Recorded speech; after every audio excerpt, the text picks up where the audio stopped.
Hello and welcome to another process video. Today I'm starting with a photo and I'm not entirely sure which collection I'm going to use. I have a number of collections picked out and you see here I have the Cute Girl collection because the two photos, I'm not scrapping both of these on one layout, but both of them have some pictures of my two daughters who are sisters, and there's lots of sister embellishments and phrases in this collection, so I'm just having a look through it, but there's nothing in there that's really speaking to me. So now I'm having a look at the Paige Evans collection, Take Me Away, and some of this collection has some of that beautiful purple in it, and purple is Nenna's favorite color. So as soon as I realized that purple was in this collection, I decided to just go ahead and do this collection, use this collection for this layout about my daughter's grandma, who we call Nenna. Her name is Glenna, and so they call her Nenna because it rhymes with her real name. So at first, I'm just taking a look at this collection and trying to decide which of the elements I might want to use. This Love Ya card on the cut apart is really speaking to me. And then I thought maybe I really like that blue and yellowy colored watercolory paper for a background, but not quite for this one. So I actually put that aside for the other photo that I decided not to scrapbook today. So I have that purple and pink heart paper, which I think looks really great with a black and white photo. And now I'm going to go ahead and cut out the Love Ya cut apart card. And that's going to give me a place to either do my journaling or maybe to put my title. And then I love that square, the paper with all those square patterns. And then that really dark black tone on tone paper makes a really good piece of contrasting paper. And ooh, there's a beautiful purple background paper for me. I like the mottled look. I like that it's got a slightly watercolored look, but it also has a really subtle white pattern in the background. And that led me to taking out these papers that I think all kind of look nice with that purpley color. And that other background paper is just too colorful for what I want to do here. I decided at this point that I really want to emphasize the purple, and so having that multicolored, it's almost the same paper, but having it multicolored would be a little bit too much. So now I just went to my scrap drawer and picked this piece of black and white paper from my white and black scraps. It's a piece of Scraptastic Kit Club paper, which I have left over from something else. So I just matted the photo with that. I left the two white bars on the ends of it. There's kind of a white spot on each end of that photo because it wasn't quite 4x6, and I kind of like that it adds to the horizontal feel of this photo. This is a photo that could have been oriented either vertically or horizontally because of the angle that it's on. I double matted it, so I did go back and put that gray tone on tone paper all the way around it. That just gives the photo it anchors it and gives it a little bit more weight and defines the edges of it quite a bit more. Now this pattern paper that looks like giant sequins is one of my favorite pattern papers. I'm just showing that other one was from Scraptastic. All of these remaining pattern papers are all from the Paige Evans I almost said Fancy Free, but it's the Take Me Away collection from Paige Evans. So now I'm just tearing off the edges of this one because I want this one to have torn edges all the way around. I don't usually care about that, but that does two things. It gives me the torn edges all the way around, but it also makes the graffiti-like, I mean, it's not really graffiti, it's kind of like a script background come all the way to the very edges of that piece of paper instead of having a bit of cushioning in the gray all the way around it. Or at least on two of the sides. I just didn't feel like there was enough of the white script lettering showing on two of the sides, so that's part of why I decided to tear all the way around this one. I leave these little gaps in my video so that I can get caught up on the narration. So here I am back, and I'm going to cut the manufacturer's strip off of this purple background paper, and I'm going to orient it so that the darker part of the paper is on the bottom of my layout. That just helps it all feel anchored with the heavier things on the bottom. And now I have a couple of problems here. I've slowed this down so I can say a little bit. That's a bit of a problem right over there. I don't like the way those corners are all adding up. Like I don't like the gap in the gray background paper showing between the sequin paper, the giant sequin paper, and then that blue striped paper. There's like this awkward gap. And so I'm going to think about a few different ways that I can treat that. One is I could take a large vertical strip and put it behind the photo so that it just covers up that gap. And that's what I'm thinking here, is maybe I'll do a large, like a long vertical strip of pattern paper. But my problem is that the patterns that I have left are just not, they're going to distract as opposed to adding to the page. So I grabbed my purple cardstock off of my shelf, and I'm going to use my very favorite punch, and I'm not punching so that it's going to start with a perfect scallop. I'm punching, moving my paper up so that it punches half of the first scallop off of the page, and that just makes sure that I don't end up with perfect scallops, because nobody wants perfect scallops, I guess. Maybe some people do, but I don't. And so I'm just grabbing a strip of that. And now I'm thinking that I could probably, I actually really like what that adds to the page, even without it solving my problem of the gap. It doesn't solve my problem of the gap, but I do like that edition of the page. And so what I've done is I have folded that blue paper so that I can experiment with different things that I can do with it. And what I've decided to do is just lop it right off. So I'm going to attach it to the sequin paper.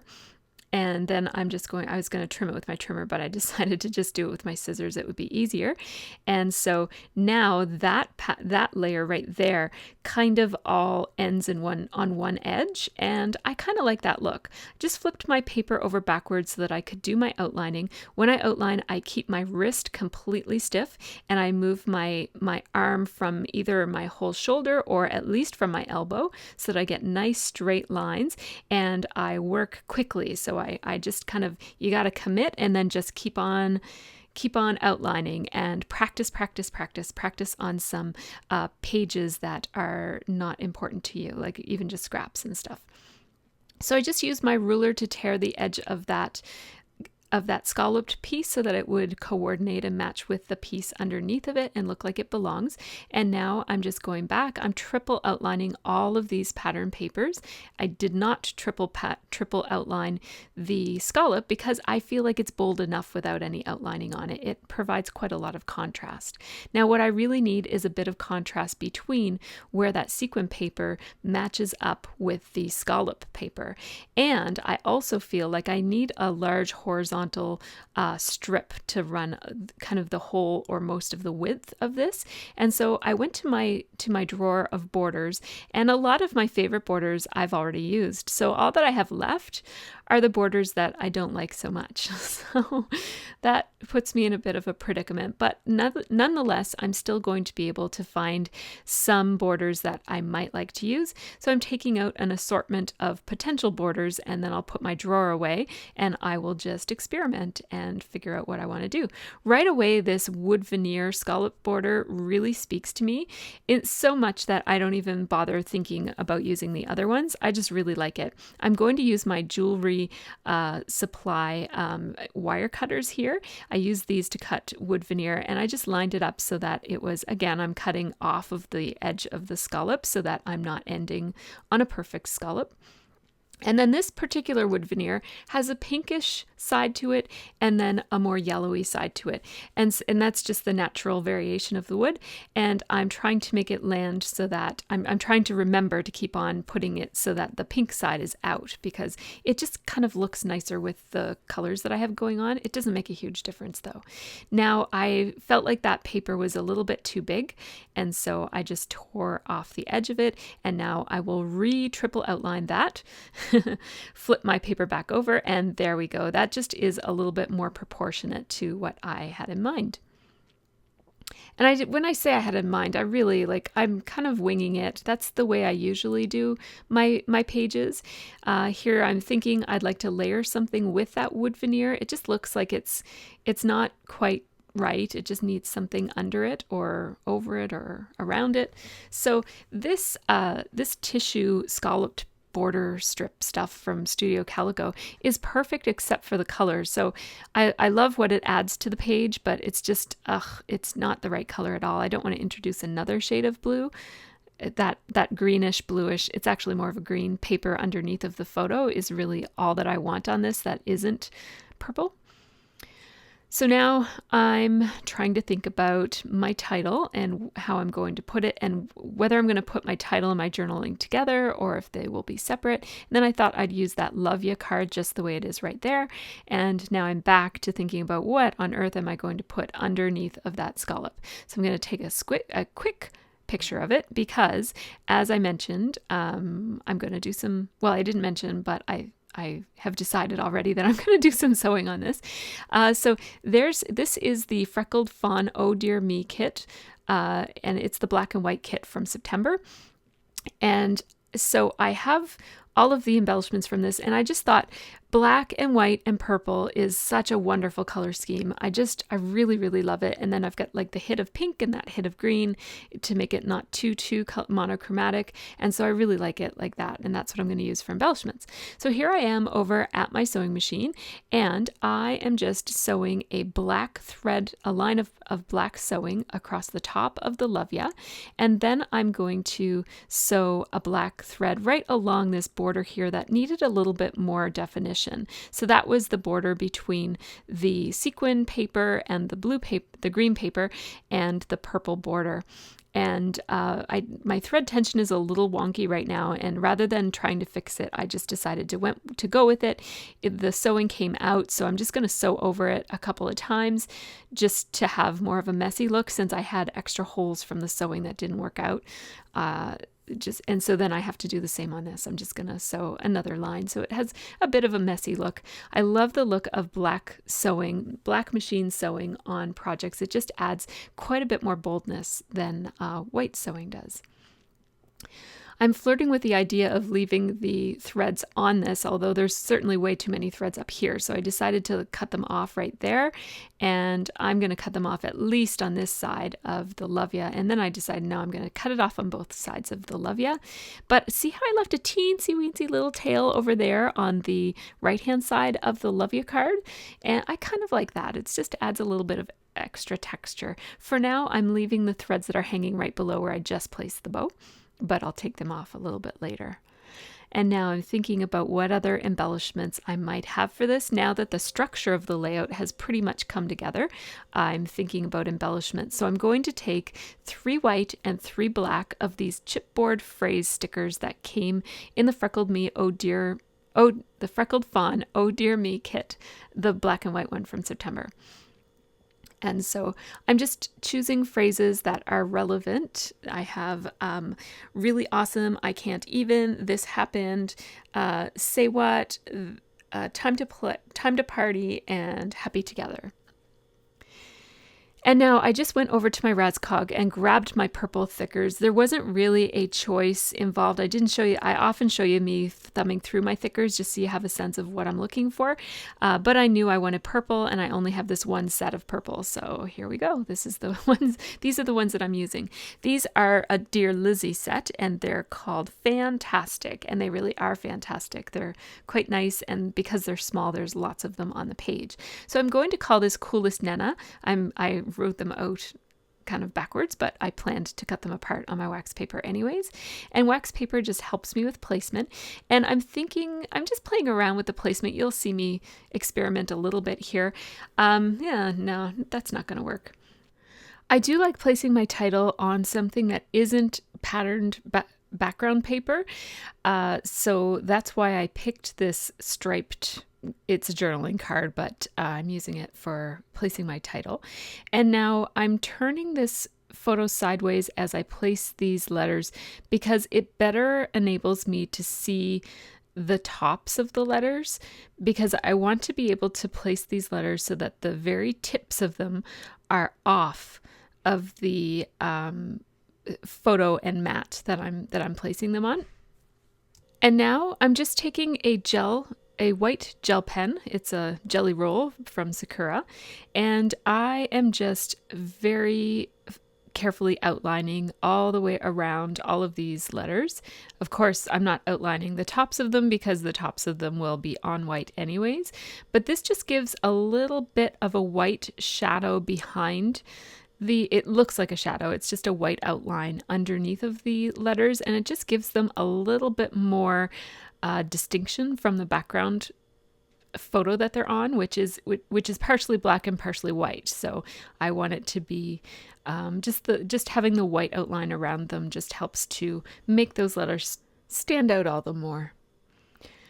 So now I am just going to stick that down, and see, I have this little piece of place marker washi tape. I'm going to put a strip of that same washi tape below the photo there, and I just want to make sure that it's going to line up the right way. So I want to leave enough of that green striped paper showing that I have enough room to put the washi tape and not have the washi tape fully cover the green paper below it. So I just place that, and then I can go ahead and place my coolest word. And I want it to be pretty close to the word Nenna, because I don't want too much of a gap between the bottom of the letters in the word coolest and that little black line that you see running horizontally. It's vertical now, but it will be horizontal on the layout. That is the matting of the photo. I don't want there to be too much of a gap there, because that will look too much like trapped white space, and I would rather have it look a little bit like the word coolest is sort of underlined by that black line of the mat. Then I stuck in that little half circle from Freckled Fawn, that wood veneer, and that just picks up on the wood veneer that I will be putting down here by this washi tape when I finally place it. So I'm just placing it so that it goes, and I'm tearing it off so that it goes almost to the edge of my purple background paper. So it is going to hang off the edge of the black, but I'm not black, but that gray scripted paper. Now here I'm just going to layer the wood veneer. Sorry that this is happening mostly out of frame, but I'm just laying that wood veneer right on top of the photo so that it kind of dangles and hangs over the washi tape that I just put. And because it's dangling a little bit off into space there, I put a little bit of extra glue on the part of it that will be attached to the photo. I didn't want to have to bother messing with dimensional adhesive, so I just made it so that that ledge is a good part of the wood veneer is glued down onto the photo, and just a little tiny smidgen of the scallop is overhanging off of the photo. So you'll see that I keep peeling back the black washi tape because I don't want it to stick to the purple background paper yet, because that whole gray piece that contains all those layers, I'm just showing you the font, it's called Fantastic. That whole gray piece that contains everything else is not glued down to the purple paper yet. So here I am trying to decide where to put these black and white little phrases, and I think this gives me 3 different places to put embellishments here. I've got one by the bow, and one where the other strips of black and white paper or phrases are, and then one up to the left of the title. That's actually not going to be where my third cluster ends up living, but it's where I'm thinking it's going to be right now. So I just grabbed a piece of tracing paper and outlined the lines that are on that journaling card so that I can space out my journaling properly. And this is, first I have to figure out how to spell Meghan Trainor, because there's so many different ways of spelling the word Megan. And so I'm Googling Meghan Trainor so I can find her name before I do my journaling. And then I had to find a pen that's actually going to mark on on the tracing paper. And so this, just my regular pen, my regular ballpoint pen, will do the trick. And so I play around with a couple of different, and then I had to also Google the word Port Hawkesbury, because I don't usually spell that word very often. And so I had to make sure I was spelling that right. And then I'm going to space out all of my journaling, and then I'm not going to put that journaling on the page at all. So this is how indecisive I can sometimes be, which is okay. It's okay to be indecisive. So what I'm doing is I'm changing my mind about it. I'm going to cross it off, and then I'm just going to revise my journaling, and I'm just keeping an eye above and making this line of journaling be just as long as the other one, and then this little extra journaling be just as long as the lines above it. And I'm changing my mind again. I'm going to change it a couple of times, so many times in fact that I'm actually going to cut this part out. I think I stopped recording right around now, I think. Yep. So here I am ready to write the actual journaling, which says, when Megan Trainor made a free detour stop in Nova Scotia, Nenna made sure the girls got to go with help from Mandy, and Nenna clearly enjoyed taking them. So this is a story about how Megan Trainor actually did a free concert in a small town in Nova Scotia. It was an air miles contest, and the town won the contest. And so after she did, or maybe before she did her Toronto stop, she came here, and the tickets were free, and all that you had to do was go, and you had to get them or order them or something. And of course, everybody ordered them, and so they were all gone. And our relative Mandy managed to get them when a radio station was giving them away. And so we were also disappointed that we weren't going to go. And then finally we were able to go, but both Scott and I already had work plans, like we both had to work. And so Nenna was not going to let the girls miss out on the Megan Trainor concert. And so she brought them, and she happens to love Megan Trainor. So she was happy to be the one to bring them. So I grabbed that camera puffy sticker from Freckled Fawn, and I placed it, as you saw, right there beside the word coolest. And I often like to put a little something in front of my title, just a little, either an arrow or a plain icon of some sort, not something overly decorative, but some type of an icon or arrow that just indicates, it just draws your attention a little bit to the beginning of the title. This awesome chipboard word sticker, it's literally awesome. It looks really great there, so I'm putting it there, and that's from the Take Me Away collection from Paige Evans. That's the whole collection I'm using today, except for the Freckled Fawn stuff. So I'm going to place these little phrase stickers so that 2 of them are lined up and 1 of them is not. I like to do that. It's just a little unexpected way of lining up these kinds of phrase and word stickers. The 2 white ones are going to be right on top of each other, and then the black one is just in a little bit. That fits with the way the photo goes anyways. It kind of, they kind of fit around Nenna's shoulder and neck and head a little bit.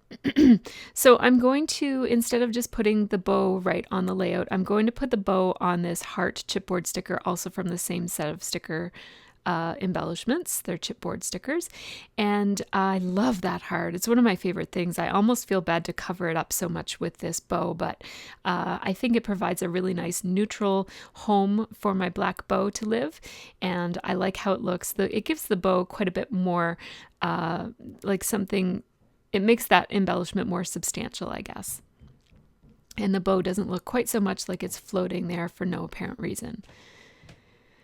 So this is my second embellishment cluster. So the first one is the word awesome, and then those 3 phrase stickers above it. And this is my second embellishment cluster. It's this bow and heart embellishment with these 3 phrase stickers underneath. I'm doing the exact same thing with lining them up. This time I'm lining up a black one and a white one, and then making the second black one be a little bit off center. And now I feel like this embellishment cluster needs a little something else. I really like this ampersand chipboard sticker from the set of chipboard stickers I've been using. And so I'm thinking, except I don't like that it's gold. There is gold already on the layout in that washi tape, but I just don't want a ton of gold on this. I don't feel like gold and purple and gray particularly look all that well together. I don't know, I think silver looks better with gray and purple. So it was just a little bit too much gold for me. So I colored it in black, and it fills that space right there. I just need something right in that space. It fills the space quite nicely, but it's not awesome. I'm not loving it. So the Freckled Fawn kit comes with these really beautiful little chip embellishments. I don't know what they're made out of, if they're plastic or resin or what, but they have these cute little rhinestones in the center of them. And I just thought, and they're opposite of each other in terms of one is the inverted color scheme of the other. And I just thought that it just makes a really nice embellishment for this project. So at first I was going to use my Tombow Mono Multi adhesive to glue these down, and the white one will work fine that way. But this black one, or the black outlined one, it needed a pop dot underneath of it. So I just took a piece of Stampin' Up! Dimensional adhesive because of the way that it was layered with the paper behind it. And then I just took, you saw me take a little baby wipe because I got a little bit of Tombow Mono multi-adhesive on the outside of it. So I just wiped it off. And now this whole time, this spare piece, sorry that it's out of frame, but there was a spare piece of the wood veneer, the scalloped wood veneer. And it was sitting up there just by accident. I didn't mean to put it up there, but it was just sitting up there. And I thought, that makes a pretty good third embellishment cluster, actually. Instead of clustering around the C in coolest and then the other two places that I already pointed out to you when I was narrating, I thought I'll make my third embellishment cluster be way up here in the top. And what that does is it incorporates the background paper. It doesn't just make the background paper a big square that holds the layout. It kind of integrates it. It brings some of the dimension and interest onto the background paper. And I do like to do that a lot with these secondary clusters. I often call them secondary clusters. I don't know if that's a real design word or not, but I'm making it one. So pardon me, I seem to be coming down with a cold just as I start this narration. My throat starts getting itchy, and so I'm sorry.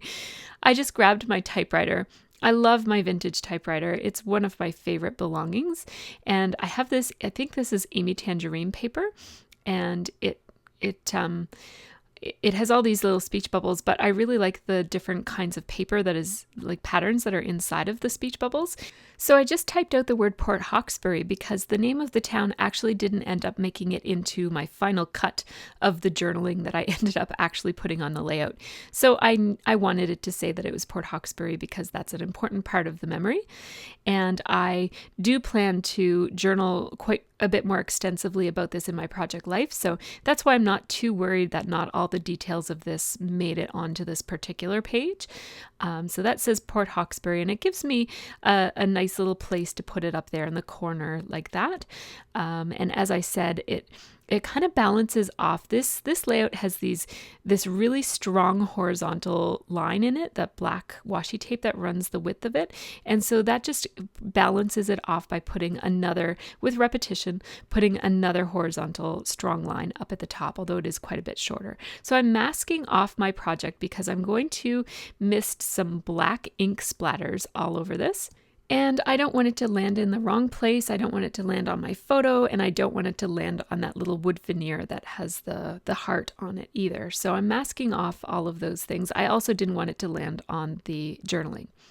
So I have my Liquitex ink, and I have a Heidi Swap nozzle. I just have an empty Heidi Swap bottle that I wipe it with a baby wipe before I use it because it's not completely cleaned out. It's just empty.